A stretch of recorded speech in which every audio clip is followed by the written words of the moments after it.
কাকু কি হয়েছে ক? খবর শুনছেন? কি খবর? খবর তো ডেলি শুনি। ফেসবুকে ঢুকছিলে?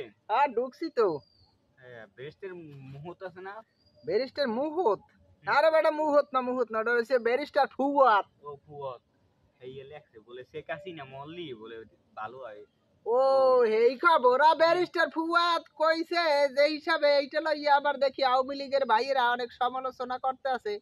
কয় যে ফুয়াদ এই গালাগালি করে ফুয়াদ মিয়া, কিন্তু ফুয়াদ মিয়া যে বলছে অন্য অ্যাঙ্গেলে বলছে। কি অ্যাঙ্গেলে বলছে বলি তোরে? সেটা হইছে যে বিশ্বের যে কোনো দেশে যখন একটা সরকার পালাইয়ে যায়, ওই সরকার আর কখনো আছে না বীরের বেশে আর ফিরে আসতে পারে না। মানে যে কোনো পতিত সরকার সবসময় তোর আর উঠতে পারে না, মাথা উঁচু করে আর দাঁড়াতে পারে না। এই জন্য বলছে যে শেখ হাসিনা যদি ওই গণভবনে যদি ওই সময় মারা যাইতো, তাহলে এই যে আওয়ামী লীগের ভক্তবৃন্দ যারা আছে, যারা এখন দৌড়ের উপরে হামলা কেস মামলা অমুক তমুক যে সমস্যায় জর্জরিত আছে না, কারণ আওয়ামী লীগ যারা করে ছোট ছোট যারা ওই ভক্তবৃন্দ, তারা তো এখন অসহায়, কারণ কেস মামলায় এদিকে দৌড় ওই পলাই টলাই থাকে।